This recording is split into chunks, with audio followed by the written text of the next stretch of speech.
Hola, buenos días, buenas tardes.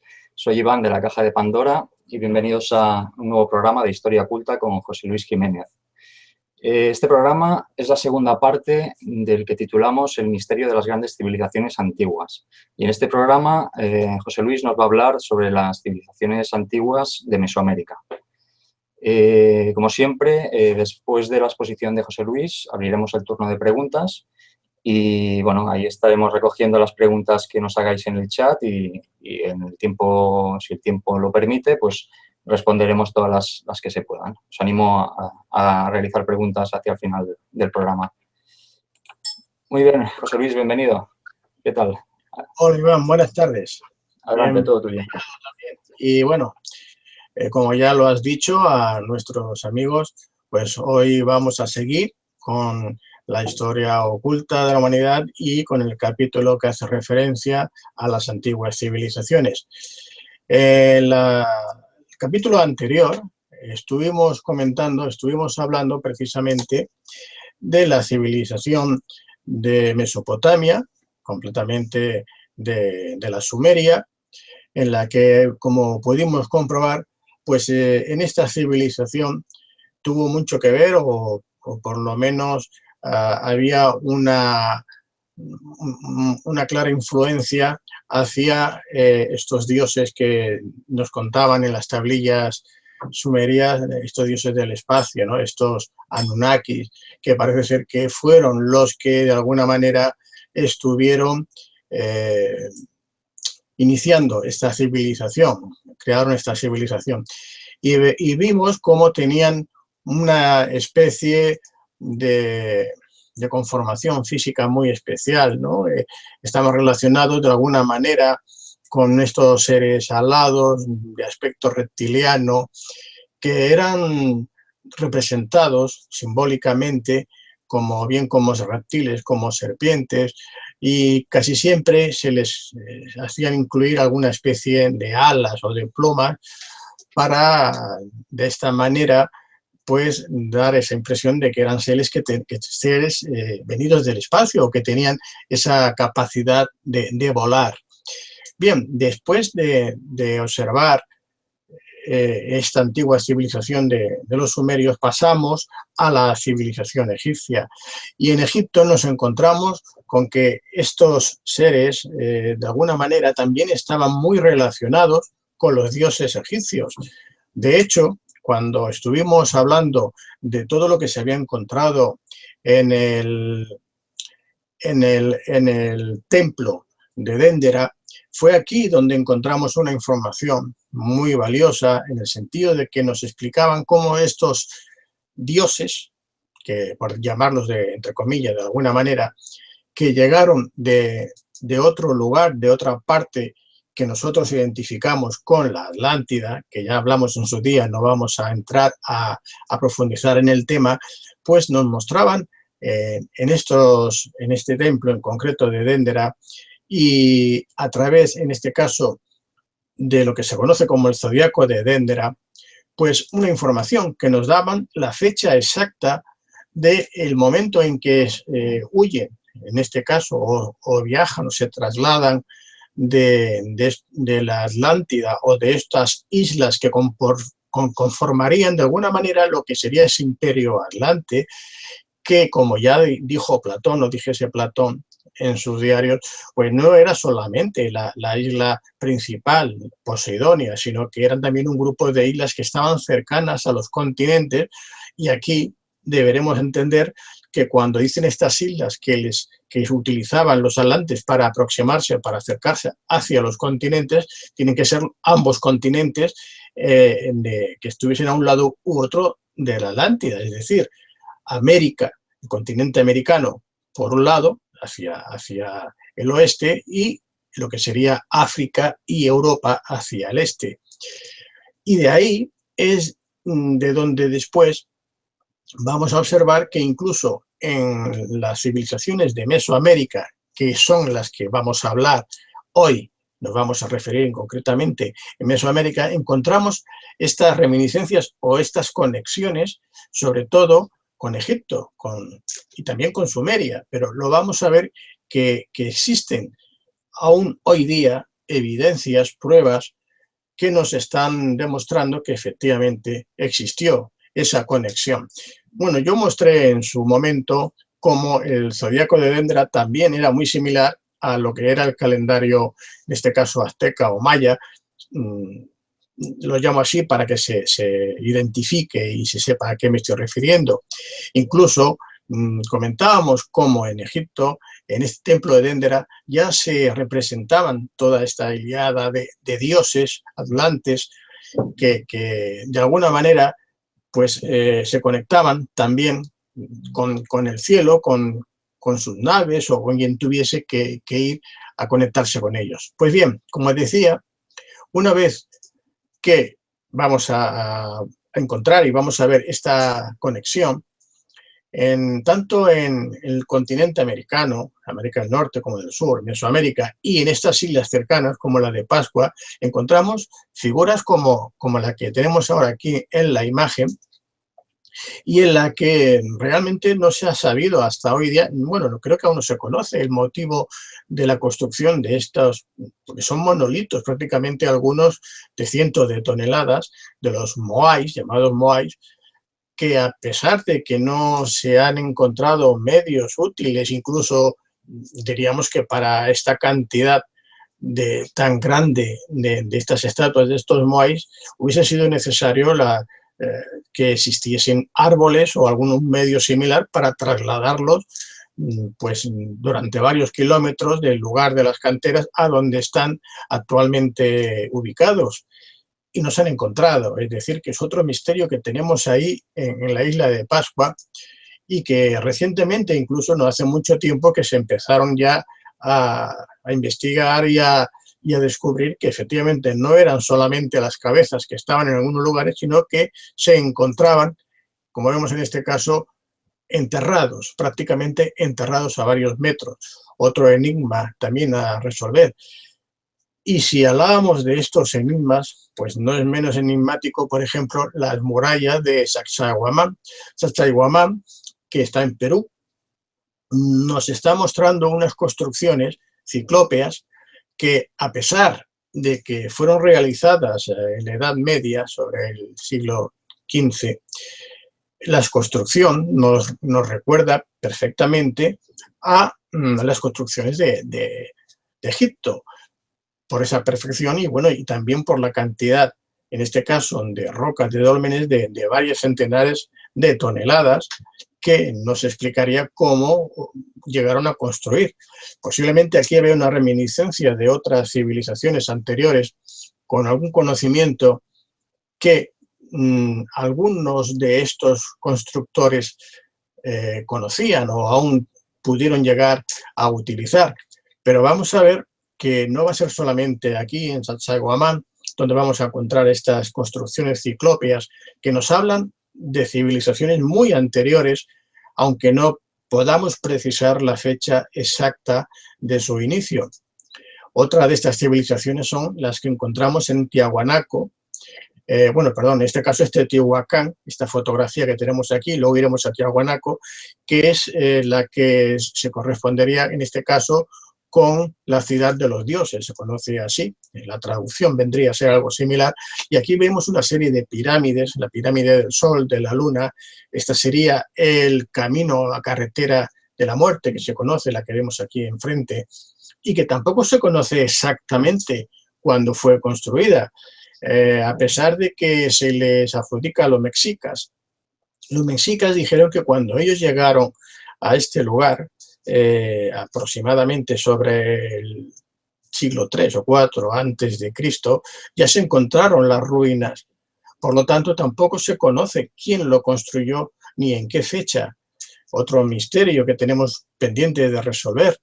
Y si hablamos de Teotihuacán, pues cerca de aquí no podemos tampoco olvidarnos de otras construcciones que son las que vamos a encontrar en este caso en Chichén Itzá. Chichén Itzá, aquí tenemos una de estas imágenes que sería en este caso el templo si no me equivoco, de Kukulcán. Aquí vamos a encontrar ya las primeras imágenes o efigies de lo que ellos consideran quizás el dios más importante, uno de los más importantes, como es el que tenemos aquí. En este caso hablamos de Quetzalcóatl. Quetzalcóatl, que como vemos es representado como si fuese una serpiente emplumada porque se supone que vino del cielo o que tenía esa facultad de volar, como decíamos. Y las representaciones también de Quetzalcóatl no solamente la vamos a encontrar en estas figuras, en estas representaciones de serpientes, sino también aquí con un cuerpo más similar al humano, aunque vemos que quizás no sea exactamente humano por las representaciones que tenemos en los diferentes códices, vamos a ver que también se representan como un ser que de alguna forma, en este lo vemos aquí, en este códice, vemos que se alimenta, como que se traga al ser humano, a la persona, ¿no? El simbolismo que viene a representar, en este caso, sería que este dios, pues también de alguna manera, diríamos que es un tanto cruel, ¿no? Tenemos otra representación, en este caso sería en el templo de Xochicalco, donde vemos que se representa al dios Quetzalcóatl. Y bien, ya pasando de Chichén Itzá, nos encontramos con esta imagen, que quiero que os fijéis bien, porque esta imagen es del dios Marduk. El dios Marduk, que era un dios, en este caso, de Mesopotamia.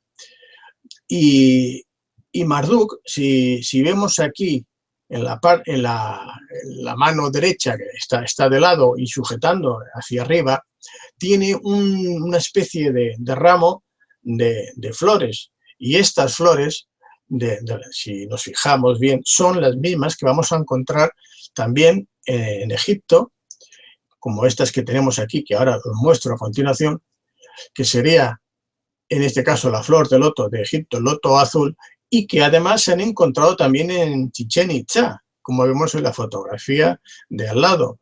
Es decir, que tenemos, por un lado, al dios, en este caso sumerio, Marduk, que vemos que él ya muestra esa flor de loto, y que esa misma flor de loto que aparecía en Sumeria, la encontramos ahora en Mesoamérica, en este caso en Chichén Itzá, aparte de que también estaba ya en Egipto. Nos está, por lo tanto, mostrando, como he dicho, una conexión que, en este caso, vamos a decir, los científicos, los oficiales, solían rechazar, negar de que existiese una conexión muy directa entre Egipto, Sumeria y Mesoamérica. Y como vemos, no es así. Tenemos la flor del loto representada en Egipto y en Chichén Itzá, y la teníamos ya también representada mediante esta imagen que os muestro del dios Marduk sumerio.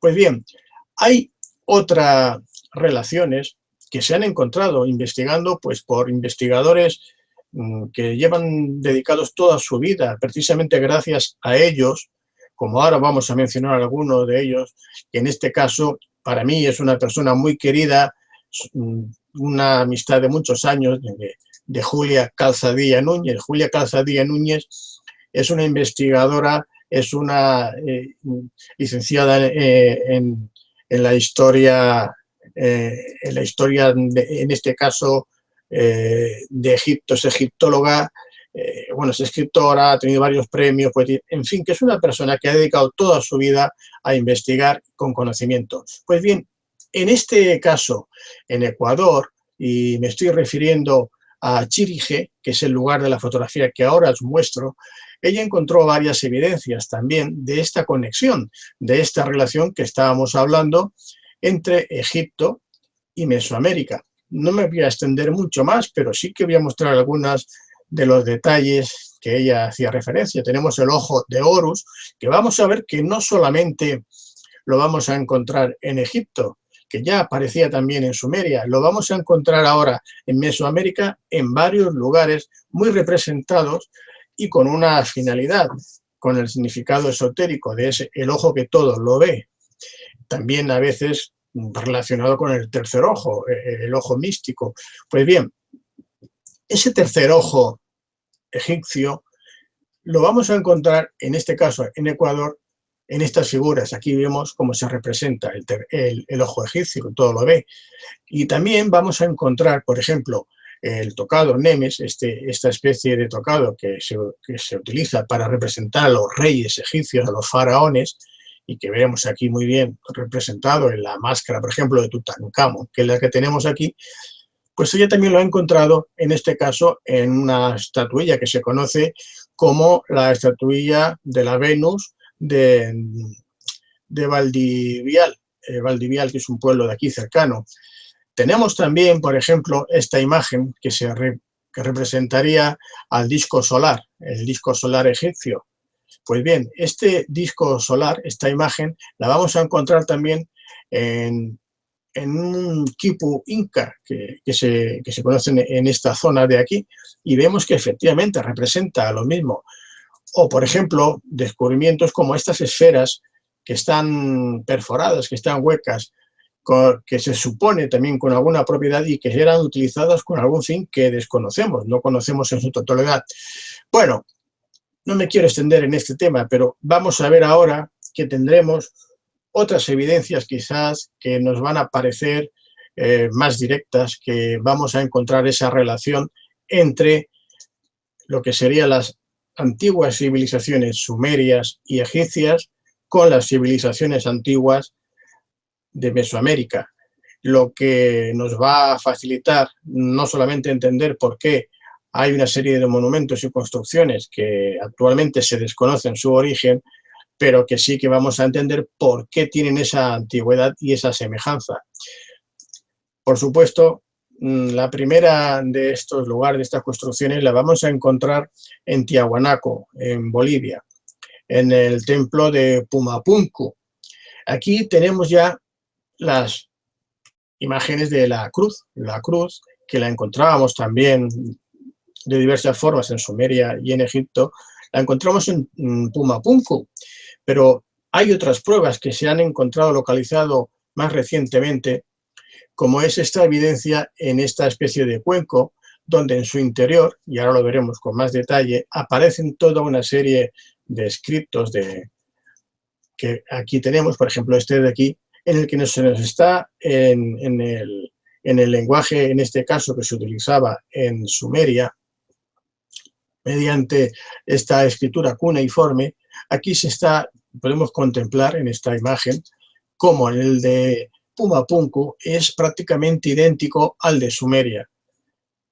Podríamos incluso, con algún experto en lenguaje sumerio, traducir todo lo que dice aquí, que en alguna de estos elementos sí que se ha llegado ya a traducir, precisamente porque es una escritura cuneiforme como la de Sumeria, como decía. Y bien, después de esta imagen, siguiendo también como estábamos con Tiahuanaco, aquí vemos que estas construcciones ciclópeas, porque algunas de ellas, pues de estas piedras llegan a tener un peso aproximado de 1000 toneladas, es una barbaridad, 1000 toneladas. Ahora veremos algunos de estos bloques de piedra. Pues para la época en la que se supone, digo se supone porque no lo sabe nadie, cuando los españoles llegan en el siglo XV a Mesoamérica, a esta zona de Bolivia, les preguntan, porque se quedan maravillados de estas construcciones, y les pregunta que quién ha construido estos templos, todas estas construcciones que se encuentran allá, y bien, los nativos les dicen que no saben quiénes fueron, que ellos dicen que fueron los dioses que llegaron del cielo, que bajaron del cielo y construyeron estos templos, estas construcciones. Y hablaban de 13.000 años atrás. Todo esto, pues vemos que nos empieza a coincidir, empieza a encajar con la historia que conocemos de las antiguas civilizaciones de Sumeria y de Egipto. Aquí tenemos quizás una de las partes más representativas de este lugar de Puma Punku, que se conoce como la Puerta del Sol. La Puerta del Sol, en esta parte central, tenemos esta figura que se supone que representa al dios Viracocha. Dios Viracocha, que también lo hemos encontrado en otras esculturas y en otros lugares de aquí de Mesoamérica, puesto que son dioses que de alguna forma se comparten entre distintos lugares. Aquí quiero hacer, aquí se puede parar la imagen, bien, en las construcciones, en estas construcciones que tenemos de Tiahuanaco, se han encontrado que entre las piezas, para ensamblarlas mejor, para que pudiesen estar perfectamente unidas, por eso que se suele decir que entre las rendijas de estos bloques de piedra, que prácticamente es imposible hacer pasar la hoja de un cuchillo, esto es porque utilizaron una técnica, fijaros aquí en estas dos piedras que se unen. Ahora están sin unir, pero se ve una muesca, que parece que sea como una especie de hueso, ¿verdad? Bueno, pues esta muesca, creo que ya lo hablamos en otros capítulos, cuando hablamos de la Atlántida también, se introducía lo que vemos aquí. Esta es una pieza de hierro colado, hierro fundido, que se tendría que fundir en el lugar, lo cual ya conllevaba que en este caso los constructores, los que estaban construyendo estos monumentos, tenían que poseer una especie de fragua, un lugar donde fundir el hierro para luego, en este caso, vertirlo sobre estos moldes en la roca y que así quedasen unidos. Si según en este caso la ciencia oficial nos dice que en la fecha que se supone que se construyó, en este caso Puma Punku o el Tiahuanaco, no existía, no conocían el hierro ni conocían estas técnicas, pues aquí tenemos ya la primera de las cuestiones. ¿Cómo consiguieron conocer, o sea, saber cómo realizar todo este trabajo, fundir el hierro, introducirlo? Aquí tenemos una evidencia, una prueba de que la tecnología utilizada era mucho más avanzada a la que se le suponía por entonces. Aquí tenemos otra imagen en la que estos investigadores, esto corresponde a un fotograma del canal de Historia, estaban precisamente observando lo que os acabo de comentar. Fijaros también en estos bloques de piedra de Tiahuanaco. Si vemos, existen cientos, centenares o miles de ellos.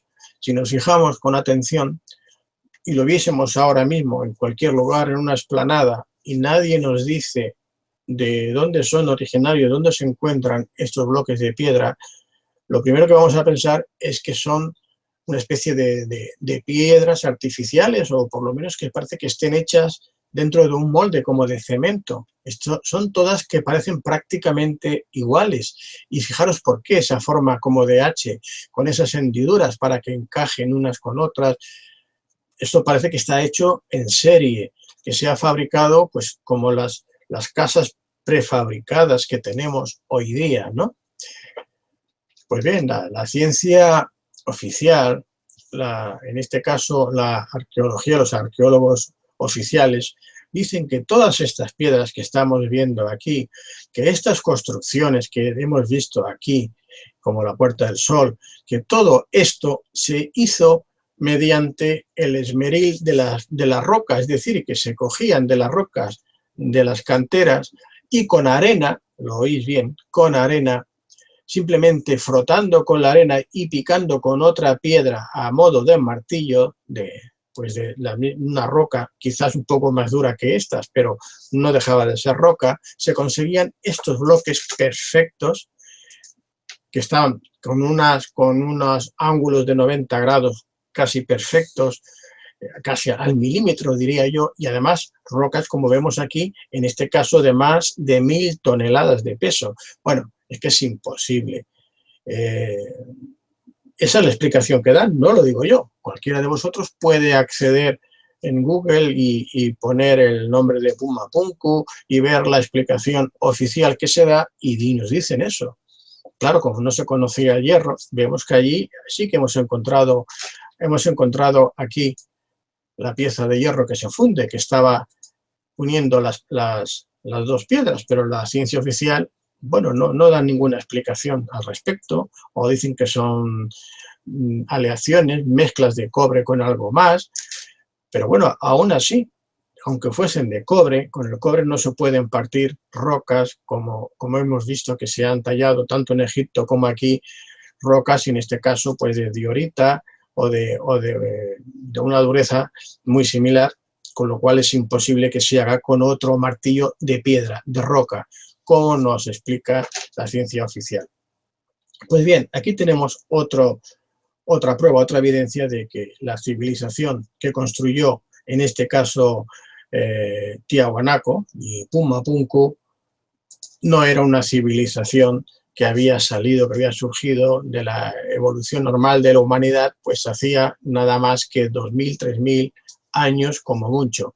Ya hemos visto que se han encontrado evidencias que relacionan esta conexión entre Sumeria y Egipto, y que por lo tanto, si ya en Egipto y en Sumeria ya sabíamos que en Egipto en concreto nos estaba dando la fecha del gran diluvio, de cuando se hunde la Atlántida en precisamente 13.000 años atrás, y vemos esta conexión con las fotografías que os he mostrado, pues efectivamente estas construcciones fueron realizadas por esa misma o una civilización similar a la egipcia hacía 13.000 años, tal como los nativos dijeron o comentaron a los conquistadores españoles cuando les preguntaron que quiénes habían construido todas estas edificaciones.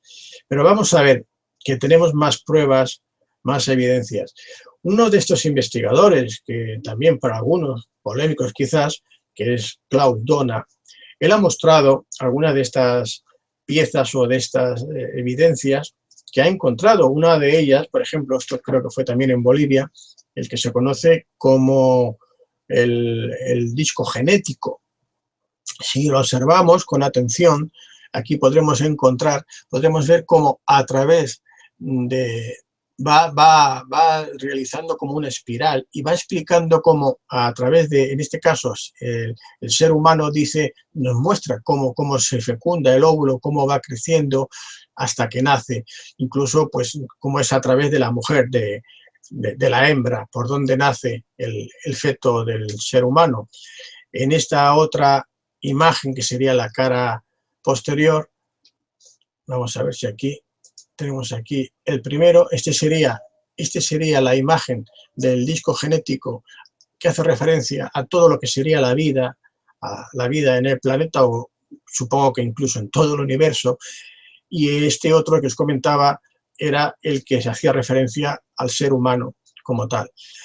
Y claro, él muestra también otras evidencias de quiénes pudieran ser estos seres o esta civilización. Y nos muestran estos cráneos que, a diferencia del cráneo humano, lo que sería la frontera y en la calavera, el cráneo en la parte superior, no tiene las tres partes, los huesos occipitales, tiene dos nada más. Vemos aquí en lo que sería en la parte frontal, uno que comparte medio cráneo y la otra no tiene tres, tiene dos, por lo tanto no es un cráneo humano, aparte de las dimensiones que son mucho mayores y además mucho más alargados. Tenemos aquí otros cráneos más para observarlos, y la distancia, en este caso, pues el gigantismo, por decirlo así, de estos esqueletos que eran mucho más altos que los humanos, como nos hablaran también los antiguos, los dioses antiguos, ¿no? Estas son las fotografías que nos mostrarían esta diferencia de estos cráneos con los humanos. Bien, aquí tenemos algunas de estas piezas que él también muestra en sus artículos, en sus investigaciones, de estos hombres que de alguna manera están identificados con estos dioses venidos del espacio, con estas formas alargadas y también como de reptil, u objetos, como sería en este caso una flauta de piedra, que al hacerla emitir el sonido nos va a dar, en el caso de esta flauta de piedra, sería en concreto, tal como explica él mismo, un sonido que sería prácticamente igual, si no es el mismo que el que emiten los delfines. Algo muy curioso, pero que se ha comprobado que efectivamente esta vibración del sonido sería la misma que la que emiten los delfines. O esta otra flauta también de piedra, en la que la vibración que emite son similares a las de las ondas cerebrales del cuerpo humano, del ser humano, del hombre. No sabemos para qué, pero seguro que tendría alguna función, alguna finalidad muy concreta. Aquí, por ejemplo, ahora tenemos otros detalles que os quiero mostrar que se encontraron en el año 1984, en este caso por un ingeniero, se llamaba Elías Sotomayor. Este hombre, junto con un equipo de buscadores de oro, por decirlo así, en Ecuador, en una zona que se conoce como La Maná, el monte de La Maná, encontraron una cueva, que esta sería la fotografía de la entrada de esta cueva de La Maná, donde iban a encontrar más de 300 objetos más que curiosos, sobre todo por lo que representaban lo que veían. Yo he recogido algunos de ellos que vamos a mostrar también, que nos van a hablar precisamente pues, de estas civilizaciones antiguas, antiquísimas, ¿no? El primero de estos objetos es esta piedra que se conoce como el mapa mundi, ¿no? Es un mapa del mundo, es un planisferio.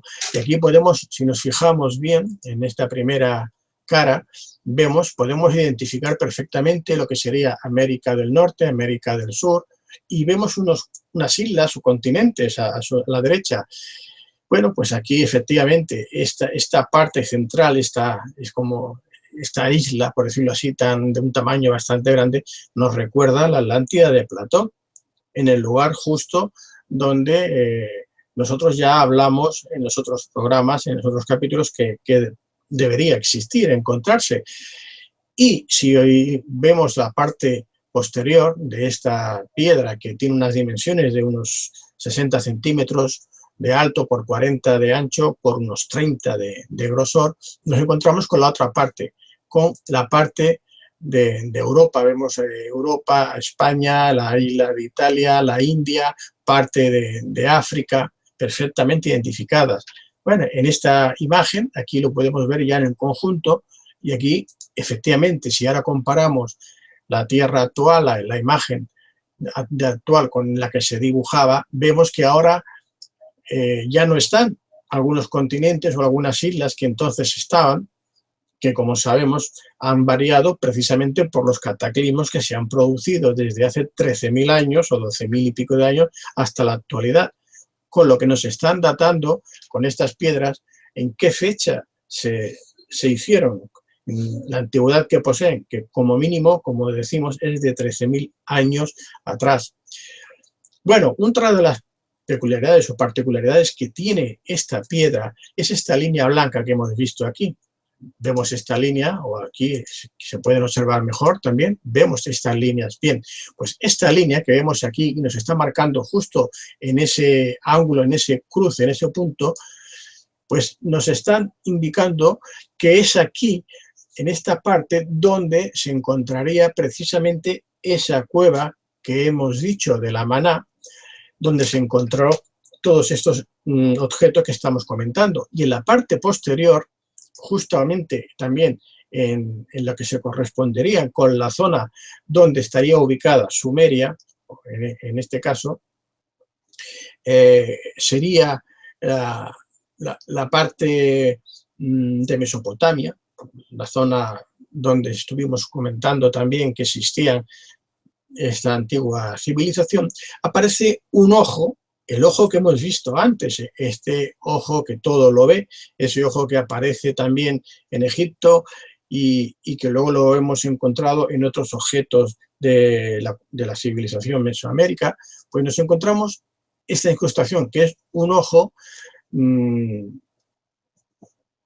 que de alguna manera nos marca esa línea que recorre todo el planeta, como si fuese una línea de conexión con nosotros, lugares o centros de poder, por algo que quizás ahora no conozcamos, pero que seguramente si seguimos investigando vamos a encontrar esa conexión, estas líneas como digo, de poder. Pues bien, otro de los objetos que encontramos aquí, se encontraron en esta cueva, es esta pirámide que vuelve a aparecer este ojo en la parte superior, que además tiene unas propiedades que en el momento que se pone o se expone a la luz negra, es decir, a la luz ultravioleta, vemos que es como fosforescente, como que se ilumina y brilla, tal como lo observamos aquí.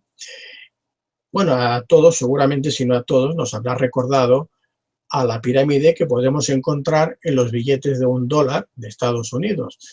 Ese ojo que todo lo ve, que aparece sobre esta pirámide como si fuese de ladrillos construida. Pues bien, esta misma pirámide que se encontró acá, en la parte inferior, en la parte de abajo, aquí vemos el ojo en la parte, si cogemos el triángulo abajo y vemos los ladrillos, pues bien, esta sería la parte inferior. Aquí encontramos unos puntos como dorados, como relucientes.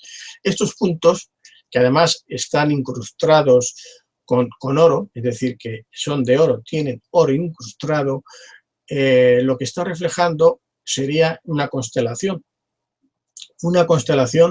que más o menos todos conocemos y que algunos, bueno, sobre todo en aquella época, estaría relacionada por el origen, supongo yo, de quienes llegaron aquí a la Tierra, que no sería otro que la de Sirio, ¿no? Vamos a ver aquí otra fotografía. Esta sería también de otra pirámide, pero ya no con esa perfección, sino que nos indicaba una especie de instrucciones de la pirámide, algo que, bueno, quizás no se ha sabido aún descifrar.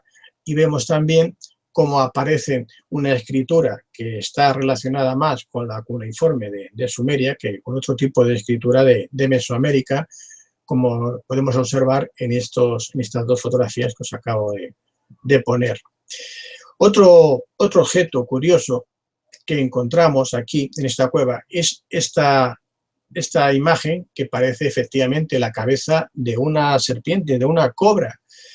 Y bueno, quizás para muchos de vosotros, pues la serpiente o una cobra sin más no tiene mayor importancia, pero si os digo que una cobra en Mesoamérica, pues es imposible que exista porque no han existido, no hay serpientes cobras en Sudamérica, pues nos tendremos que preguntar qué hace allá, qué hace una serpiente cobra en América.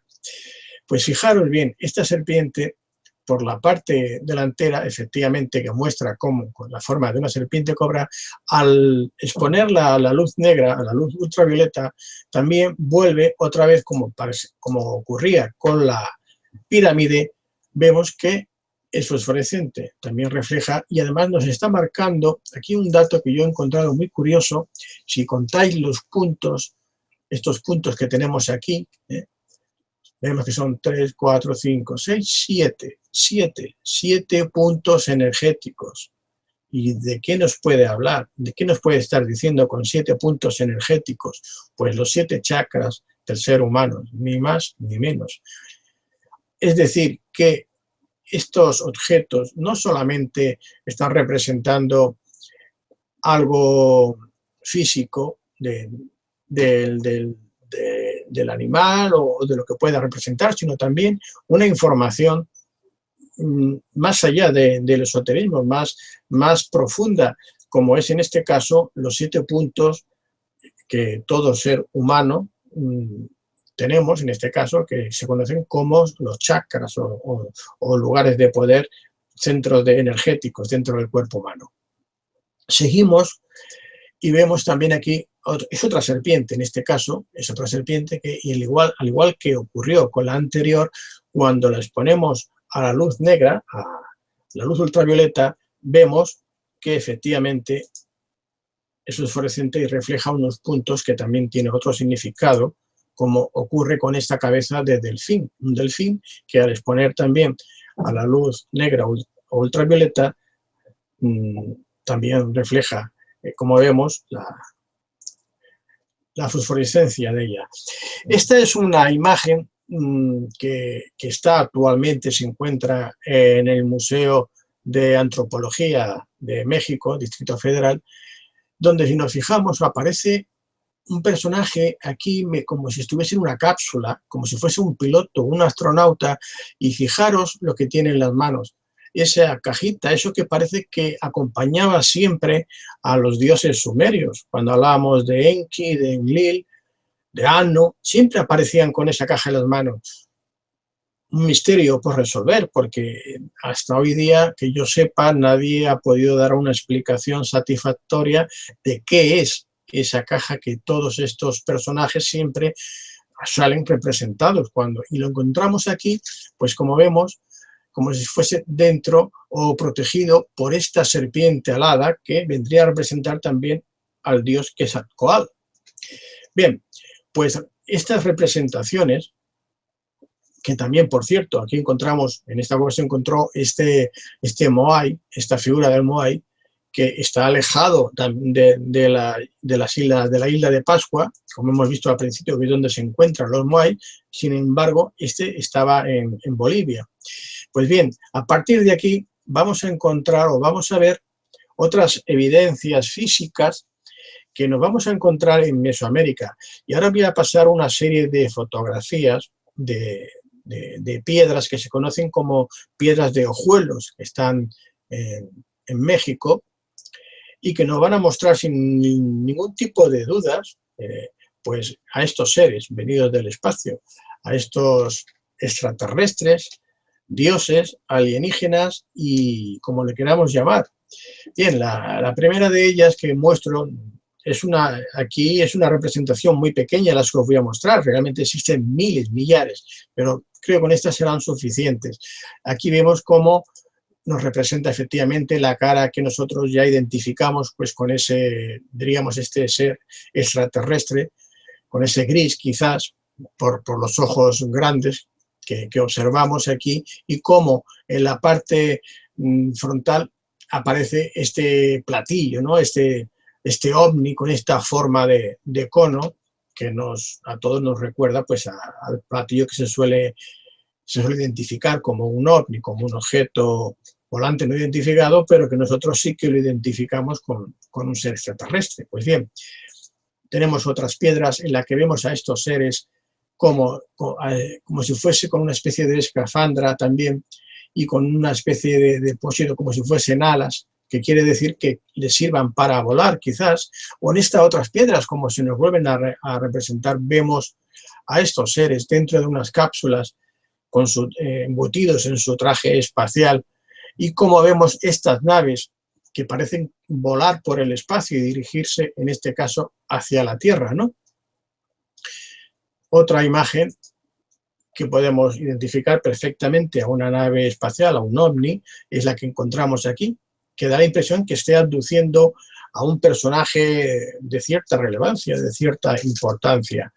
O esta otra, en la que vemos una reproducción en piedra de lo que sería la cabeza de uno de estos seres, que también pues podemos identificar quizás, si no con los grises, con un ser muy similar, de un aspecto muy similar. En esta otra piedra también volvemos a encontrar otra vez como en la parte inferior vemos la nave de la cual se supone o en la que se supone que está ese personaje con esa escafandra. Es como si fuese un aumento en la que nos explica quién está dentro, ¿no? Y está indicando con la mano hacia dónde se dirige o hacia dónde va. Y vemos el aspecto físico de este ser, de esta persona. En la siguiente vamos a encontrar algo similar. Otra vez vemos a ese personaje que está equipado con esa especie de alas, quizás es una especie de motor o de depósito, no sabemos bien lo que quiere decir, pero que le sirve para desplazarse hacia esa nave, hacia ese objeto volador que vemos en la parte superior de la fotografía. En esta otra, volvemos otra vez a encontrar la imagen de los seres que están como esperando la llegada de este ser divino o Dios que viene del cielo, y lo encontramos en estas posiciones también como del astronauta que tiene que pilotar esa nave. En esta otra volvemos a encontrar otra figura también en la que vemos planetas. En este caso nos recordaría a Saturno con sus anillos, y como de alguna manera nos está indicando, vemos también cometas, asteroides, planetas de diferentes tamaños, como nos quiere indicar el sistema solar en el que se encuentran, ¿no? En esta otra también volvemos a encontrar imágenes que nos identifican a estos personajes con seres quizás que están habitando en ese momento la Tierra. En esta otra imagen vemos que son cientos de formas en las que se representa siempre esa imagen que tenemos ya grabada en la mente de este ser extraterrestre, de este ser bajito con esos ojos grandes y esa forma, bueno, que reconocemos como los grises comúnmente. En esta otra vemos a ese ser que ya está haciendo referencia a una posición quizás del espacio, y en la que observamos como, aparte de la nave en la que se supone que él se traslada, que es la que vemos enfrente de él, hay referencia de una especie de meteorito o de estrella, y que es a la que se dirigen. En este otro de aquí tenemos ya el personaje en 3 dimensiones, como está de alguna forma, como estaría un astronauta hoy día en una de nuestros cohetes espaciales, ¿no? Esta otra imagen nos vuelve a representar ya a ese personaje, que además parece ser que lleva en su mano como a un niño, como si estuviese llevando consigo a ese niño, ¿no? Y ya vamos a ir acabando, y nos encontramos también con alguna forma en estas piedras de estos platillos volantes, de estos objetos voladores, que nosotros al verlos pues los identificamos sin ningún problema con lo que sería un ovni de los que vemos. Y en esta última, ya para finalizar, pues bueno, representaría precisamente a ese ser, a ese astronauta quizás de otros lugares, de otros mundos, que nos indica pues cómo entre la luna, el sol, la estrella, pues en lo que sería la Tierra se encuentra él. Bien, yo con estas imágenes creo que es suficiente por ahora para, de alguna manera, hacer ver de que las civilizaciones, o las antiguas civilizaciones de Mesoamérica, igual como ya ocurriese con la civilización sumeria y con la civilización egipcia, tiene una antigüedad, si no igual, incluso quizás puede ser que mayor, pero siempre estamos hablando en las mismas condiciones, en la misma medida, y además las pruebas, las evidencias que hemos encontrado en Mesoamérica, como hemos visto en estas piedras de Ojuelos, o en las que se encontró, los objetos que se encontraron en esta cueva de La Maná, pues que efectivamente no se corresponden con una civilización, vamos a decir, reciente, de hace 2000, ni 3000, ni 4000 años, sino mucho más antigua, anterior, y en la que, por supuesto, y tal como hemos visto, intervinieron otros seres llegados del cielo, del espacio, que fueron quienes, tanto en Sumeria como en Egipto, como en todo Mesoamérica, y seguramente que si vamos a mirar las antiguas civilizaciones de la China y de otros lugares, nos vamos a encontrar siempre con estos personajes llegados del espacio exterior, que son quienes de alguna forma siembran estas nuevas civilizaciones y de las que aún hoy día podemos encontrar algunas reminiscencias. Yo con esto, Iván, si te parece, doy por concluida esta segunda parte de este capítulo de las antiguas civilizaciones y bien, si te parece bien y si hay alguna pregunta de nuestros amigos que le podamos responder, pues iremos a ello. De acuerdo, muy bien, José Luis. Sí, mira, hay una pregunta que acaba de llegar de Rubiro, desde España, que comenta sobre qué clase de pintura utilizaban en las figuras para que brillaran con luz negra. ¿Cómo podían ellos reproducir eso? Claro, bueno, ahí está la técnica que utilizaban, que en algunos casos hemos visto que estaban realizados con oro líquido, en alguno de estas piedras se encontraba, y un material que hoy día, por las técnicas y por lo que conocemos de química, lo podemos hacer, pero en aquella época, si estamos hablando, aunque fuese en la antigüedad que le otorga la ciencia oficial, sería imposible, lo desconocían. Según la ciencia oficial, hemos visto como en Tiahuanaco pues no se conocía el hierro y teníamos esas construcciones megalíticas. Y hemos visto como sí que habían en estos moldes que estaban preparados para poner una barra de hierro fundido que los uniese. Y ellos se supone que no conocían esa técnica. Por lo tanto, alguien les enseñó esa técnica. Alguien les dio los medios y la tecnología para hacerlo. Con estas piezas que relucen en la oscuridad, que son fosforescentes, evidentemente ocurrió lo mismo.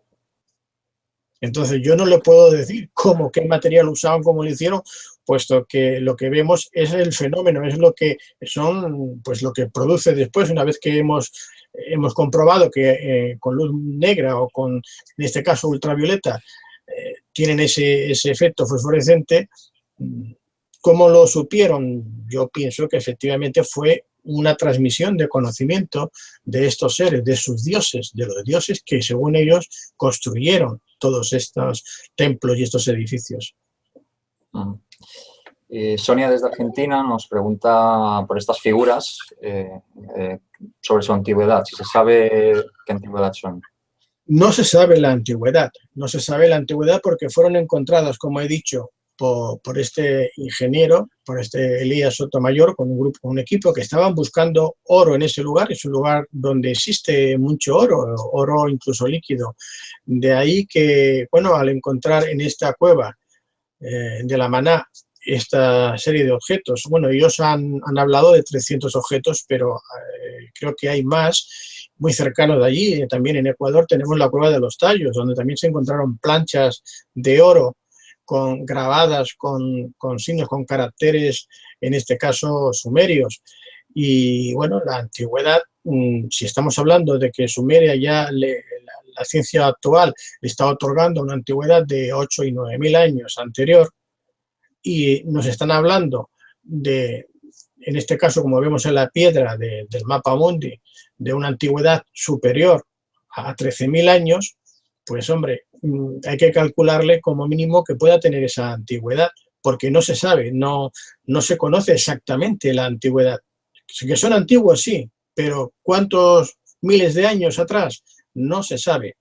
Pero hemos visto que hacen referencia a estos seres venidos del espacio y que, según nos dicen los nativos del lugar, pues cuando ellos llegaron, las ruinas ya estaban hacía miles de años y, según ellos, los construyeron. Todas aquellas construcciones fueron realizadas por los dioses. Además, dicen en una sola noche. No solamente dicen, bueno, no, en una sola noche construyeron, en este caso, Pumapunku. Bien, Genoeler nos comenta qué se sabe del material utilizado en los suelos de los túneles recién estudiados en Teotihuacán, que al parecer solo ese material se encuentra en lugares como Brasil. Bueno, pues precisamente lo que se está intentando es investigar y averiguar cómo fue trasladada estos bloques de piedra hasta ahí. Tenemos muchos lugares en el mundo, no solamente en Tiahuanaco. En Egipto, cuando hablamos de los bloques de roca, de piedra que se utilizan para la construcción de las pirámides, se dice que fueron traídas de la cantera de de Asuán, que está como a unos 1000 kilómetros. Y dices, bueno, ¿cómo trajeron esas piedras? Bueno, pero es que hay algunos autores que alegaban que la composición de la roca que existen en las pirámides, que originariamente era de Sudamérica, de aquí de Mesoamérica, y dices, bueno, ¿cómo pueden haber traído rocas desde Mesoamérica a Egipto para construir las pirámides? Parece absurdo, ¿no? Tampoco se puede aceptar como una respuesta válida. Es un misterio realmente, sí, lo es. Podemos hablar incluso de otros lugares que están muy alejados de aquí, como es, por ejemplo, Parque Natural de Soria, en Rusia, donde hay unos moles, hay unos bloques de roca, de piedra, que llegan a medir algunos ya, o sea, a pesar más de 3000 toneladas. Esto es una barbaridad. Y son construcciones de 40 metros de alto que hoy día, ni con grúas, ni con las grúas más especializadas que tenemos, más sofisticadas, somos capaces de hacer esas construcciones. Entonces, ¿cómo lo trajeron? ¿Cómo lo hicieron? No lo sé. Se han dicho muchas hipótesis. Se ha hablado incluso de la levitación, de poder levitar los bloques de piedra. Y de hecho, existen algunas fórmulas de la antigüedad que se conocían. Y se hablaba también de las propiedades de los ultrasonidos.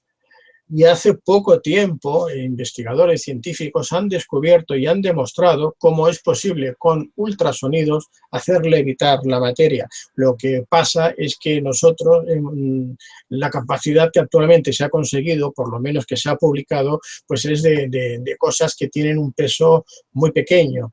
No se ha conseguido con bloques de piedra. Pero pudiera ser que este fuese una de las técnicas. Ya te digo, no podemos aún decir y aseverar con total seguridad de que se hubiese utilizado un sistema u otro, pero está claro y es evidente que arrastrándolo por el suelo con piedras, con cientos de personas, ni con palancas, ni en muchos casos en situaciones y momentos en que según la ciencia oficial no conocían la rueda, la polea y el hierro, pues es imposible. Por lo tanto, ahí existía una tecnología desconocida para nosotros y muy avanzada, no solo en aquella época, sino actualmente. Nos pregunta José Luis, ¿dónde se puede ver esa pirámide negra? ¿En qué museo o en qué ciudad? Bueno, es una colección de un... No sé exactamente a qué se dedica este hombre, pero sí que sé que es una colección que está en Ecuador, es un ecuatoriano. Este hombre se llama Germán Villamar. Él recibió todo esto como he dicho, del ingeniero Elías Sotomayor, y es el que las posee. Él ha permitido que en este caso Klaus Dona, que hemos comentado ya en el vídeo, pues hiciese una serie de fotografías y estas pruebas que hemos mostrado con estas piezas y que hablase de ellas. Actualmente, hoy día, no sé si la sigue teniendo este señor, pero es una colección privada en todo caso y que yo sepa, hasta ahora las tiene solo él. Vale. César nos está preguntando por qué estas civilizaciones no se presentan de nuevo con sus estructuras, es decir, que por qué no regresa ese tipo de civilización. No sé, pues imagino que, claro, son civilizaciones que desaparecieron en un momento dado. Claro, la civilización desapareció como tal. Nosotros somos de alguna manera pues las reminiscencias de esas civilizaciones. Y seguramente que si algún atlante o algún sumerio de aquella época o egipcio, pues bueno, fue trascendiendo en el tiempo, se fue disolviendo con las civilizaciones de entonces, de la época, y los conocimientos pues que hayan podido ser transmitidos es lo que nos ha llevado hasta donde estamos ahora.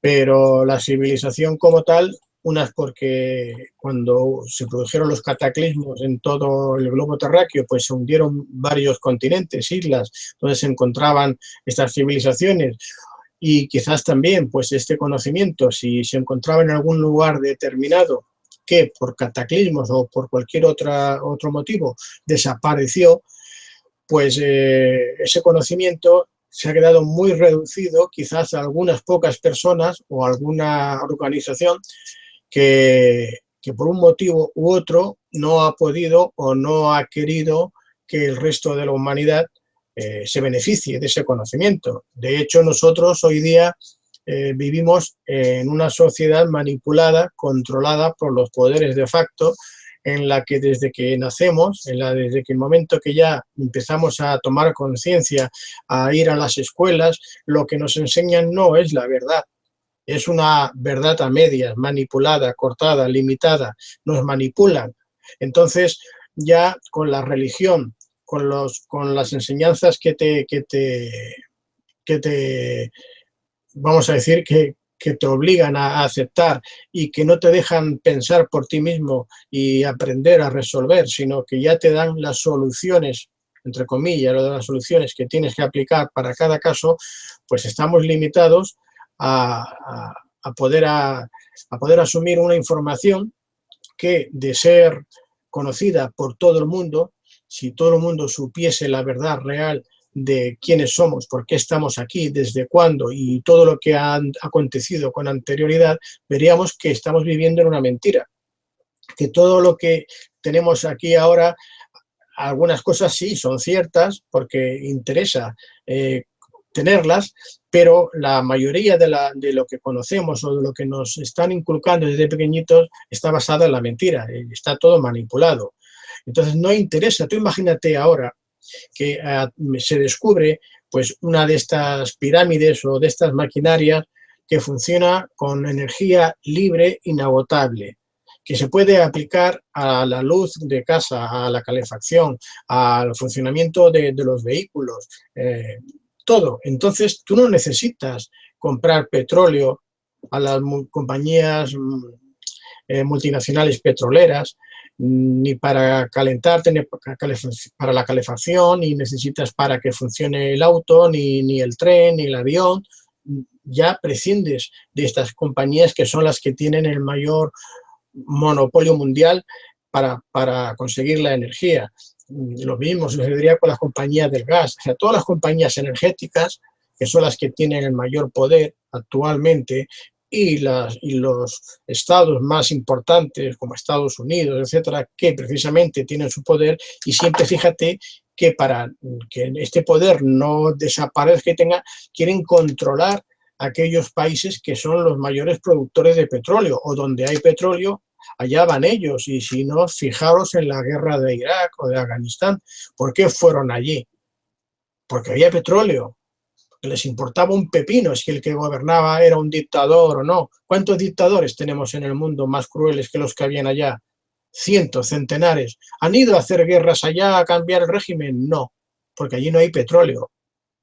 Entonces, como lo que no interesa es que la humanidad, los hombres, las personas, seamos libres para poder decidir nuestro destino y cómo queremos vivir, se nos impone toda esta serie de leyes, de normas, se nos limita, y una civilización que pudiera convivir en paz, utilizando energía libre, como la que se supone que ya se utilizaba, con esos conocimientos que te permitían construir esas construcciones megalíticas, pues hoy día con estos poderes de facto sería imposible, no lo permitirían.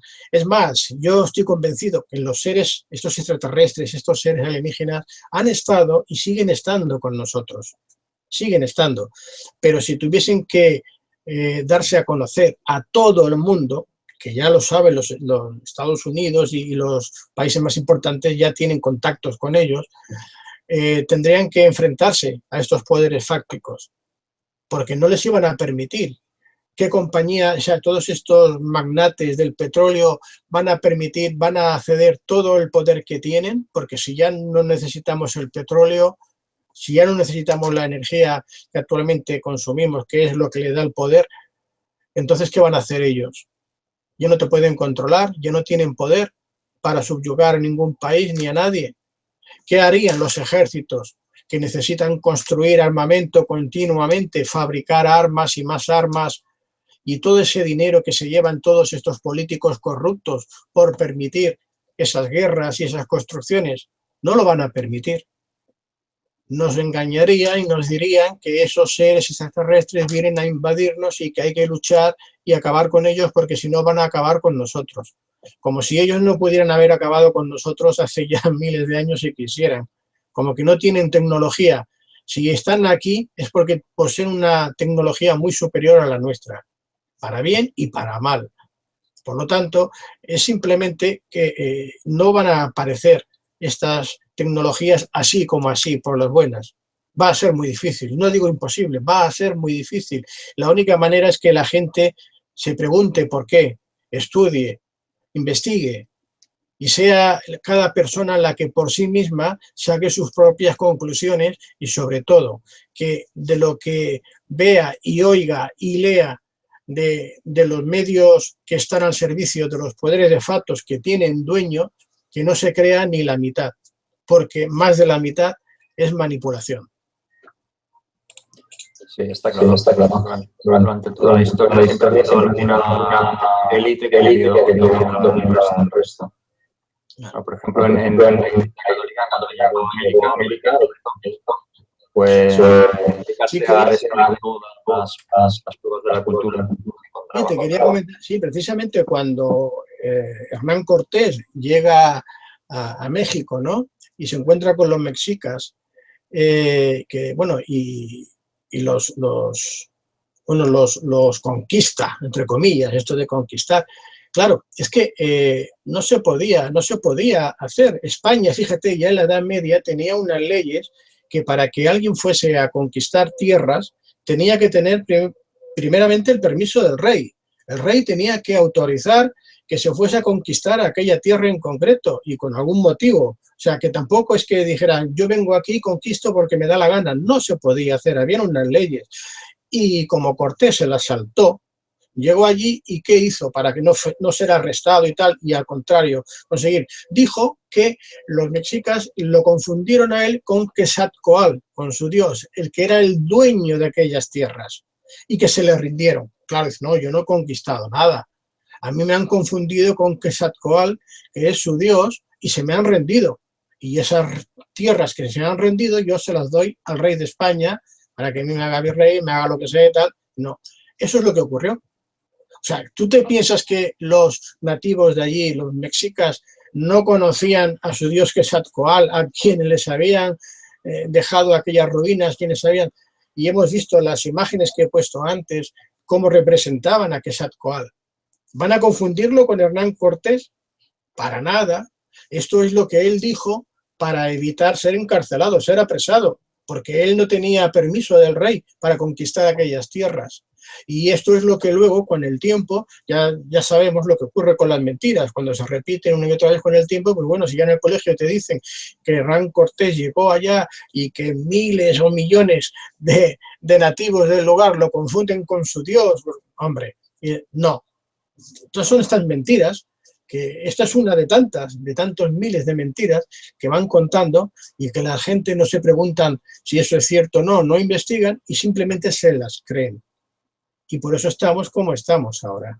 Y tenemos que hacer este tipo de programas explicándole a la gente que quiera conocer, que quiera saber el porqué de cosas, por lo menos hasta dónde llegamos, porque lo que no sabemos, pues no vamos a decir algo que no conocemos.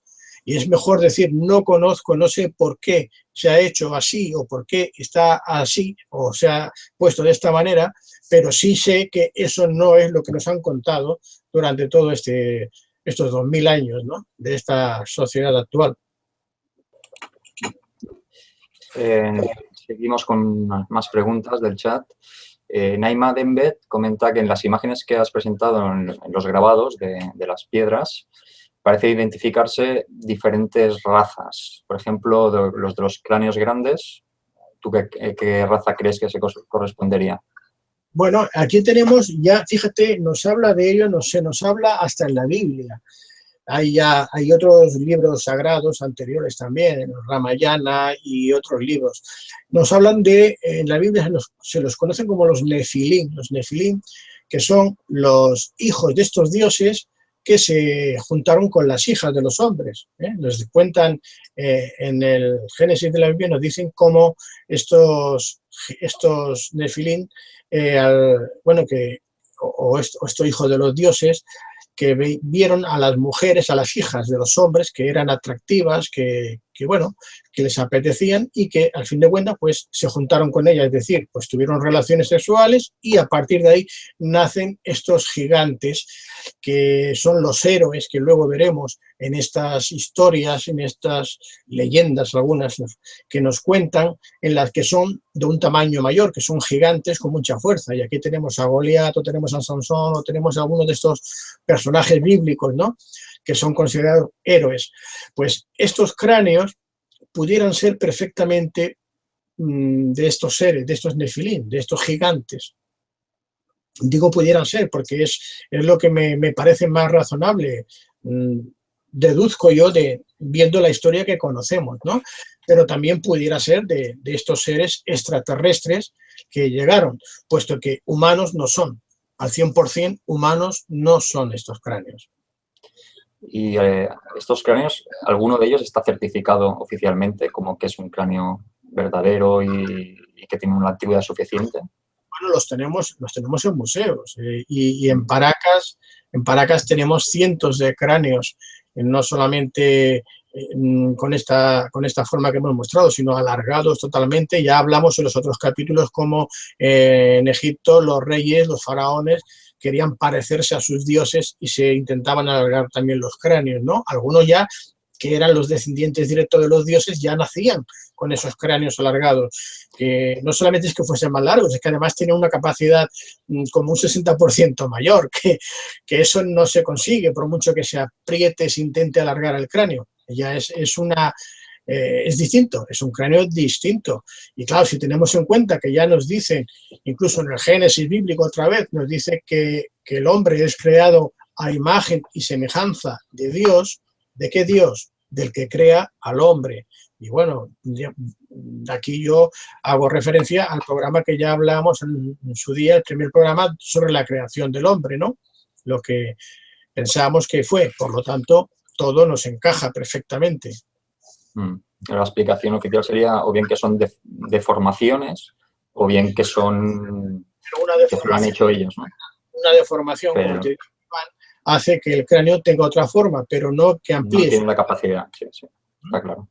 Pero me refiero que la explicación oficial que hay es esa. No, pero es una explicación que se cae sola, porque en el momento a mí que me muestren un cráneo normal de una persona, que lo deformen tal, a ver si adquiere un 60% más de capacidad y a ver si desaparece uno de los 3 huesos parietales y se queda con 2. No, tendrá los mismos huesos parietales, pero se deformará, pero la capacidad será la misma o menor, pero nunca mayor y distinto, no tiene sentido. Sí. Mira, si te parece, vamos a recuperar alguna pregunta que quedó colgada del anterior programa, porque, bueno, los que lo visteis sabéis que fue un programa un poquito accidentado en cuanto a que se cayó varias veces y luego no dio tiempo a responder preguntas. Teníamos aquí una pregunta de Alberto Cuevas, que nos preguntaba si los Anunnaki son reptiles o humanos primordiales. A ver, sí, los Anunnakis en principio son representados, o lo que tenemos, la información que tenemos a través de ellos es de las tablillas sumerias. Como dijimos, aquí existe una polémica porque las traducciones de las tablillas sumerias, cada autor de alguna forma la ha hecho según a él le ha parecido o le ha convenido. No existe una traducción literal exacta en la que todos los autores o expertos del lenguaje sumerio coincidan. ¿Qué ocurre? Pues que en este caso nosotros nos basábamos en parte, dimos incluso varios nombres de otros expertos que están reconocidos, ¿no? Nos basábamos en lo que nos explicaba Zecaria Sitchin y otros autores también de prestigio reconocido. Y aquí nos hablaban de que estos Anunnakis venidos del cielo tenían una forma, pues esto que decíamos ahora, con un cráneo alargado, ojos rasgados y que de alguna manera se identificaban con reptiles o que originariamente pudieran ser reptiles, de donde hubiesen surgido ellos, es decir, del planeta que fuese, ya no vamos a decir que fuese del Nibiru ni de otro planeta que hablaban, ¿no? Yo entiendo que aquí a lo que quiere hacer referencia es que a esta raza de Anunnakis originariamente surgiría, o la evolución sería a partir de un reptil. Y de alguna forma también la ciencia actual nos dice que el cerebro humano tiene la parte más antigua, que sería la del reptil, ¿no? Si los Anunnakis fueron totalmente reptiles, yo no lo creo, desde el momento que ellos tenían esa apariencia humanoide también, por decirlo así, no totalmente humana. Y de hecho, si el ser humano es creado a partir de cuando, en este caso es en Enki. Enki es de los dioses sumerios el que va a crear al ser humano a imagen y semejanza de ellos. Es cuando, después de hacer varias pruebas con los homínidos que se encuentran en la estepa de África, que no, los primeros pues no salen como ellos esperan, con las capacidades que necesitan, y es cuando decide utilizar un óvulo de su hermana, que también es genetista como él, y es ahí cuando nace el primer, vamos a decir, hombre, ¿no? El Adamo, que le llaman, ¿eh? Los Anunnakis. Y aquí, pues claro, el ADN automáticamente ya está conformado con parte del ADN de los Anunnakis, con lo que conlleva, si los Anunnakis pues originariamente tenían una parte de reptil, y ahora con esta otra parte del ADN de este ser, que es el ser humano actualmente que somos, pues en su conjunto tiene una mezcla de reptil, de Anunnaki y del homínido que era. ¿Qué parte es la que se ha...? Porque el ADN sabemos que se puede modificar genéticamente y podemos hacer que se desarrolle una parte de ese ADN y que otra se quede, pues vamos a decirlo así, como bloqueada o congelada, ¿no? La medicina actual está descubriendo cómo se pueden curar o solucionar problemas de salud mediante determinados genes que son los que hacen pues, que contraigamos una enfermedad determinada, o incluso el gen de la vejez. ¿Por qué nos hacemos viejos y nos morimos? Pues porque hay un gen que ya se ha identificado cuál es, que es el que hace que envejezcamos y que llegamos a morir. Si ese gen se modifica y se altera, no sé si llegaremos a ser eternos y vivir siempre, pero seguramente que podríamos vivir 800 o 1000 años, como les ocurría a los primeros humanos, que en la Biblia vemos que nos hablan de Matusalén, que se vivió 900 o 1000 años, o Noé, u otros personajes bíblicos, y no es porque contasen los años por meses, como nos decían, o como nos dicen algunos científicos actuales, ¿no? Oficialistas, sino es que porque realmente entonces el ADN del ser humano de entonces contemplaba la posibilidad de vivir durante ese tiempo, porque sus creadores ya vivían miles de años. Claro, estamos hablando de unos hechos que acontecieron pues hace pues 11.000 o 12.000 años o 13.000, no sé cuántos años. Y pruebas irrefutables que podamos mostrar no las tenemos, y tenemos que teorizar con lo que hemos encontrado. Por lo tanto, todo esto se queda pues en suposiciones, que evidentemente no puedo demostrar que sea así, pero que cada cual que investigue, que estudie y que saque sus conclusiones. Sí. Bueno, acerca de la longevidad, parece los últimos estudios apuntan a que es debido al acortamiento de los telómeros, que son claro, los extremos de los cromosomas. Entonces, si se halla una manera de que no se acorten esos telómeros, que cada vez que se crean nuevas células se van acortando, pues se podría llegar a bloquear y... Para decirlo de una manera que nos entiendan los que nos ven, estos telómeros tienen una cantidad de veces que se pueden reproducir. Por ejemplo, vamos a decir 50, ¿no? O 100. Cuando llegan a ese límite, a ese tope, ya no se reproducen más. Se empiezan ya a destruir, a morir. Por eso envejecemos y morimos. Si en vez de ponerle 50 o 100 le decimos 1000 o infinitas, pues continuamente nuestras células del cuerpo seguirían reproduciendo continuamente, infinitamente, o hasta el tiempo que se programase, porque no hay que olvidar que nosotros a fin de cuentas no dejamos de ser una máquina que está programada. Nuestro sistema operativo, quien lo diseñó en su momento, quien lo puso en el cuerpo humano, ya especificó e incluso lo fue adaptando y modificando conforme a su conveniencia. Y bueno, hoy día pongo este símil informático porque todo el mundo lo entiende, lo comprende. Bueno, fuimos diseñados con obsolescencia programada, ¿verdad? Claro, efectivamente, como ocurre con algunos aparatos que compramos, que ya sabemos que más de 4 o 5 años, a veces mucho menos, ya no van a servir, porque ya es el programa para que no sirvan más tiempo. Tengas que comprar uno nuevo. Sí. Recuperamos otra pregunta del programa anterior. También nos preguntaba Alberto si Tot y Enki son la misma entidad. Bueno, se identifica al Tot egipcio con el dios Enki, puesto que estamos hablando de unas deidades sumerias y cuando llegamos a Egipto, estas deidades, ya lo comentamos en la otra ocasión, pues se identifican, ¿no? En este caso Tot, que también se le conoce como el Hermes Trismegisto, ¿no? Que sería este dios egipcio que luego lo vamos a ver con otro nombre, como ya comentamos, como Viracocha, por ejemplo, ¿no? En Mesoamérica. ¿Quiere decir que fuese el mismo? Pues hombre, yo no te puedo afirmar que efectivamente sí, es el mismo, pero que se hace referencia a una deidad que tenía unas facultades con esta otra deidad, a la que se le conoce como Tot, puesto que los dioses egipcios cada uno se representan con, ya vemos, con diferentes incluso formas de animales, y quizás a veces yo entiendo que puede ser la misma deidad que en sus diferentes facetas pues se identifica con una forma distinta, ¿no? Incluso un nombre distinto. Tot puede ser identificado con el dios Enki, sí, puede ser identificado, así se ha considerado por muchos autores. ¿Quiere decir que sea el mismo dios? No lo puedo afirmar, pero cuando se habla de Tot, el dios Tot egipcio, también hay quien entiende que se puede identificar con el dios Enki sumerio.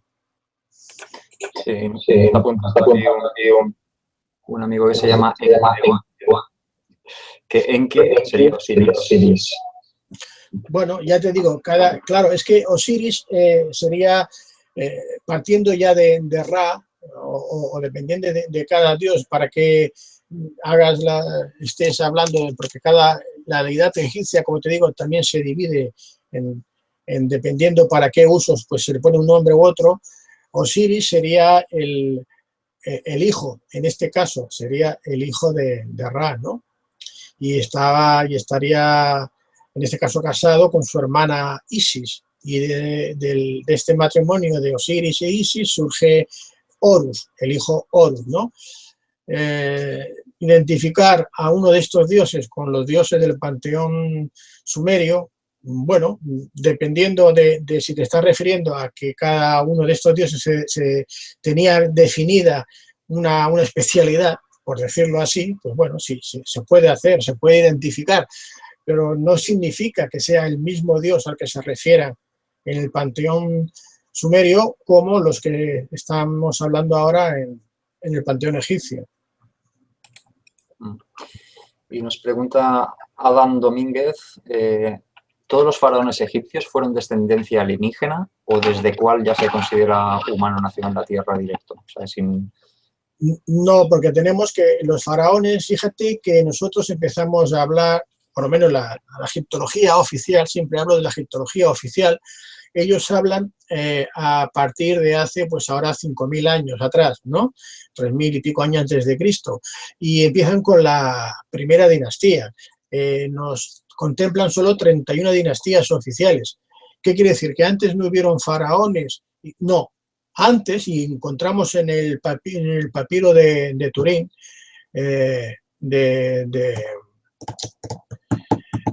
que es el faraón Akenatón, no estoy seguro, pero el escriba hace una relación detrás que de estos, vamos a decir, faraones, no es que se llamasen faraones, pero que eran conocidos como los Sensu-Hor. Los Sensu-Hor, la traducción sería los seguidores de Horus, o los que seguían a Horus. Horus, que te he dicho que era el hijo de Osiris e Isis, que son los primeros dioses del panteón egipcio, los que llegan a Egipto, ¿no? Entonces, desde que surgen estos seguidores de Horus hasta la primera dinastía, hasta bueno, el dios, el faraón escorpión, que habremos visto en las películas, ¿no? Y Menes y tal, que son los primeros faraones de las dinastías, pues transcurren 12.000 años. 12.000 años. Entonces nos estamos yendo, como vemos, a antes de 13.000 años atrás, antes de que se hundiese la Atlántida, antes de que los atlantes fuesen a Egipto y se constituyese allí la civilización egipcia. Y ahí, pues claro, los nombres no los tenemos todos. En este manuscrito, en este pergamino que hay, como he dicho, en Turín, aparece una lista, ¿no? Y se traslada hasta 12.000 años atrás. Yo imagino que hasta Horus, pues porque esto que está la descendiente serían los descendientes directos de estos dioses. A partir de aquí, al hablar de seguidores de Horus, ya se entiende que no es la misma dinastía, ya no es la descendencia directa. Entonces, todos los demás ya, todos los que son los faraones, desde el primer faraón, desde Menes hasta la 31 dinastía, no tenían, por lo menos directamente, yo entiendo que no tenían descendencia, sino eran descendientes directos de estos dioses. Por eso, de ahí viene lo que comentaba antes, ellos intentaban parecerse a esos dioses al deformarse los cráneos, al alargarlos, y vemos a algunos de estos faraones con esos gorros y las cabezas todas alargadas intentando parecerse a esos dioses, ¿no? Porque ellos ya no eran descendientes directos.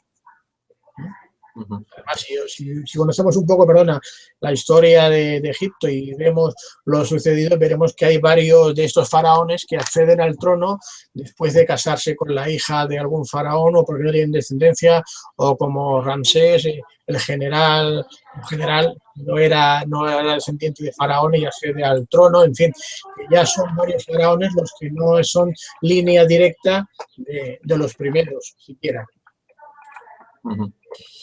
Bueno, recuperamos otra pregunta del anterior programa que nos hacía JL Misterios desde Perú. Te preguntaba qué sabes de la supuesta cámara secreta que está debajo de la Esfinge. Bien, la cámara secreta de la Esfinge hasta hace muy poco tiempo se pensaba que no existía. La referencia, o de las primeras referencias que teníamos de ella, la hizo un gran clarividente, Edgar Cayce, en el siglo pasado, aproximadamente sobre el año 1930 o por ahí. Él es cuando hace esta predicción de que se encontrará, porque existe esa cámara secreta debajo de la Esfinge, ¿no? Y en ella pues se encuentran una serie ya de conocimientos y de información. Pues bien, hace unos años, a través de unos georradares, se estuvieron en la zona realizando estas prospecciones y se encontró con que sí, efectivamente habían unas oquedades, una especie de salas que se encontraban debajo de la Esfinge. Se conoce más o menos las dimensiones que tiene, y si nos fijamos en la Esfinge, lástima que no sé si aquí tengo yo alguna imagen para mostrar, porque tengo fotografías como de las patas de la Esfinge y de la parte de arriba hay como una especie de entrada, se ve como si fuese un hueco que va a algún lugar que seguramente y posiblemente esté debajo de la Esfinge, pero que hasta ahora el gobierno egipcio pues no ha permitido, por lo menos públicamente no se sabe que se haya investigado, que se haya permitido investigar.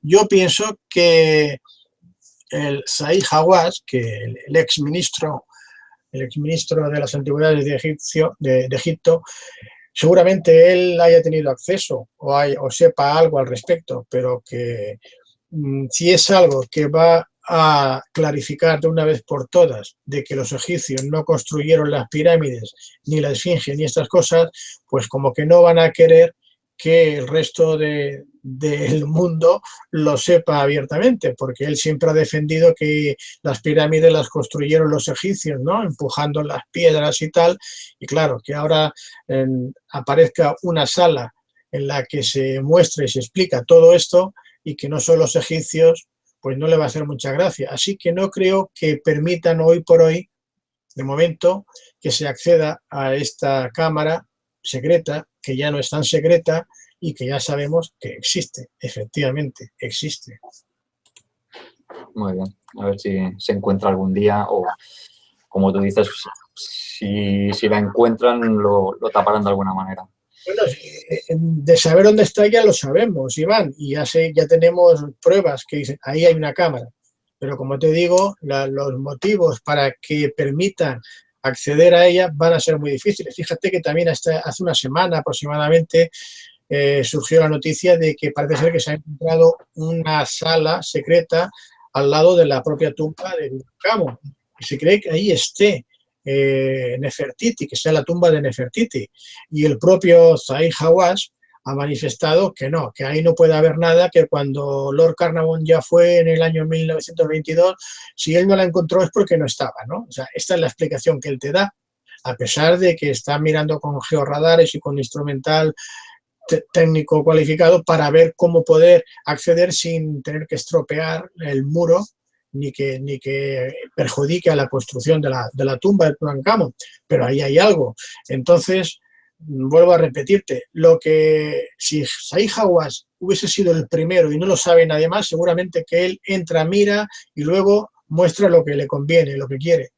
Pero como no es él, como él ahora ya ni pincha ni corta, como aquel que dice, pues va diciendo que no, que ahí no hay nada. Bueno, vamos a ver si permiten que los actuales arqueólogos, investigadores puedan acceder, si realmente hay otra sala al lado de la tumba de Tutankamón, sea la de Nefertiti o la que sea, pues vamos a encontrar algo que hasta ahora no se había visto. Y si realmente no hay ninguna censura y podemos ver, pues igual nos llevamos una sorpresa. Y lo mismo creo que puede suceder en el momento que permitan acceder a esa cámara oculta que hay debajo de la Esfinge.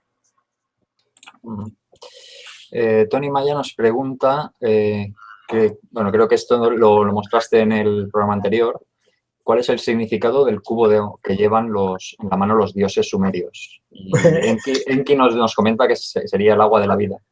Bueno, no sé lo que es. Es curioso porque seguramente tiene un significado simbólico.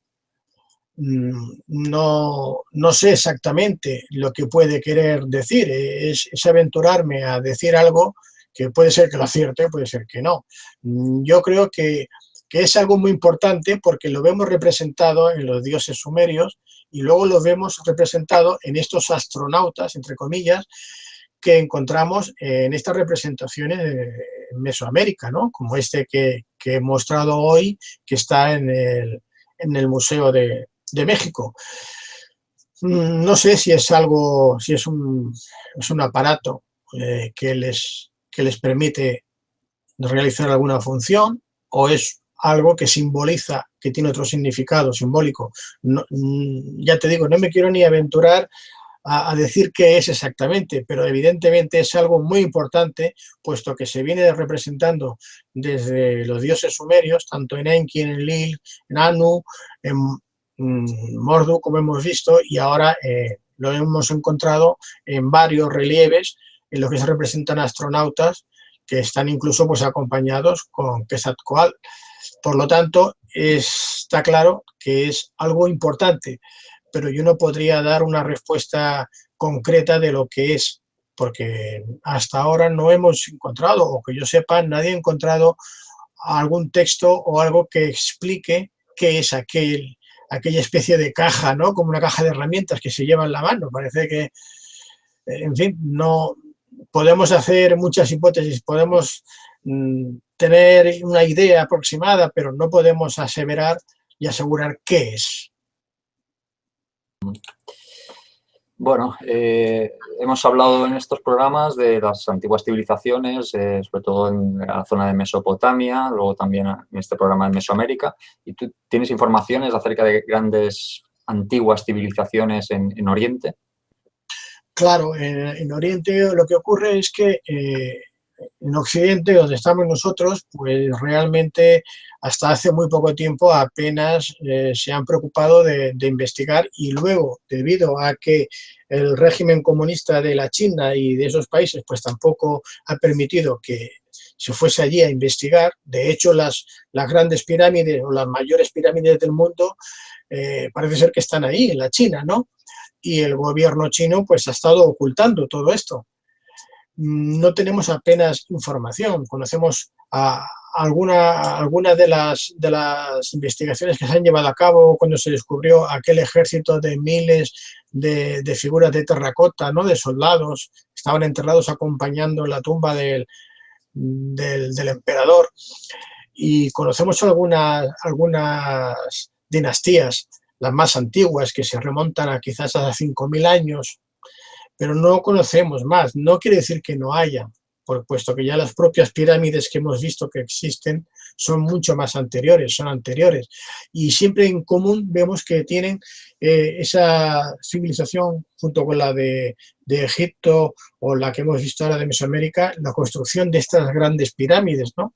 Por lo tanto, hay que mirar realmente cuál es la función de una pirámide, que ya sabemos que no tiene nada que ver con ser la tumba para enterrar a los faraones, sino que era una función incluso no solo espiritual, sino tecnológica también.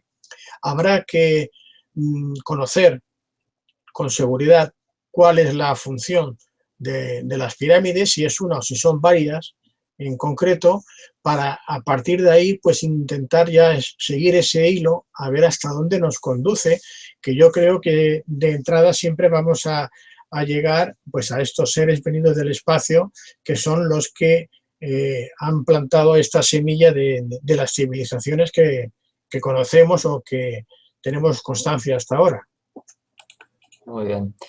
Bueno, pues vamos a ir terminando ya con una última pregunta, comentario de Paula Vaz, de Argentina. Dice: buenas tardes, ¿usted considera entonces que las grandes potencias económicas mundiales tienen todo este conocimiento y no solo lo mantienen oculto, sino que luchan contra él, contra que se sepa? Si no todas las potencias tienen esos conocimientos, no tienen por qué tenerlo, simplemente... Pero quizás tendríamos que diferenciar, más que potencias, quién controla esas potencias, que pueden ser élites más reducidas, no solo los gobiernos. No tiene por qué ser los gobiernos de esas potencias, puede ser el que realmente tiene el poder. ¿Quién es el que tiene el poder? ¿Quién es el que financia al político para que pueda hacer su campaña y ser elegido? ¿Quién decide? O quién, cuando, por ejemplo, podemos hablar de los casos de los presidentes que han sido asesinados. Kennedy, por ejemplo, sabemos hoy día que fue asesinado por alguien de su propio gobierno, la CIA o alguna organización interna. Él mismo ya decía que, y hasta Bill Clinton lo llegó a decir, que existía un gobierno dentro del gobierno que era el que realmente mandaba y tenía poder, que él no podía acceder. Por lo tanto, esas personas que son las que tienen el poder son las que realmente pueden tener todo ese conocimiento, y son los que hacen lo posible para que no se conozca, porque son los que tienen, a fin de cuentas, la potestad de decidir si permiten que, conforme se va agotando un tipo de energía, vamos a suponer el petróleo, que de hecho debería haberse agotado ya prácticamente, pues van a permitir que empiecen a utilizarse la energía eléctrica, pero no libre, sino de una manera que el usuario aún tenga que pagar. O sea, la energía eléctrica, la electricidad, Nicolás Tesla, él ya descubrió cómo se podía transmitir de una forma libre, gratuita y sin cables de cobre. El que le financió esta investigación, cuando se enteró de que iba a poder transmitir la electricidad sin cables de cobre, él que era el magnate mundial del cobre, pues se cepilló el estudio de Tesla, lo hizo destruir, lo hizo quemar, y persiguió a Tesla toda la vida, hasta que el último día de su muerte, pues la propia no os voy a decir si fue la CIA o el FBI o quién fue, pero una parte de este gobierno que se encargaba de estos temas fue a la habitación donde estaba Tesla y se llevó toda la documentación que hacía referencia a estos experimentos que él llevaba a cabo. Entonces, si hoy día ya se sabe que se puede transmitir, tenemos los microondas, tenemos el wifi de los aparatos, de los móviles, de los teléfonos, que son inalámbricos, no necesitamos cables, igual que se transmite la información, se puede transmitir la electricidad o la energía correspondiente para hacer funcionar todos los aparatos que tenemos en casa. Ya no necesitamos cables eléctricos, ya no necesitamos todo este aparataje por el que pagamos a diario.